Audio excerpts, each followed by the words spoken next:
In the bantamweight division at UFC Vegas 80, you got Chris Gutierrez coming in at 19-4, taking on Montel Jackson. Comes in at 13-2, so two very good and well-rounded fighters. Jackson 1 inch taller at 5'10". He's 31. Gutierrez 32. No big deal there. Jackson 9-inch reach advantage, 76-67. He fights left-handed southpaw. Gutierrez right-handed. Gutierrez more active, 4.8 significant strikes per minute to 3.4 for Jackson. But Montel Jackson can land takedowns over 1 per round. So that always leads to the big question is, what's the other fighter's takedown defense? Well, Gutierrez 74% takedown defense. It'll slow Montel Jackson down a little bit. But Jackson's still going to land 2 in this fight. Now, Gutierrez lost to Pedro Munoz, very good fighter, by decision. But he beat Frankie Edgar, Badgerel Dana, Felipe Colares, and Andre Ewell in his last previous 4 fights.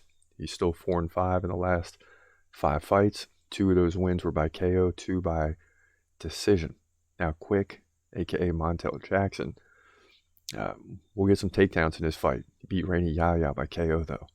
Julio Arce by decision. No takedowns in that fight. Beat JP Baez by decision. 4 takedowns there.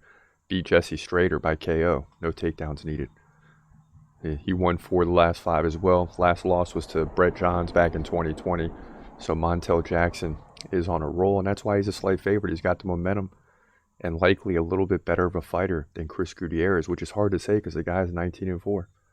But I still like Montel Jackson to overcome his lack of activity, but to get takedowns and control the fight that way. Gutierrez can stuff him, and Jackson has gone fights where he couldn't land takedowns, but then stepped it up in significant strikes, so he's well-rounded.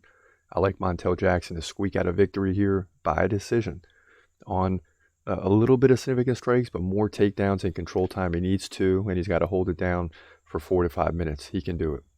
To move to 14-2, in my opinion, bantamweight division, UFC Vegas 80.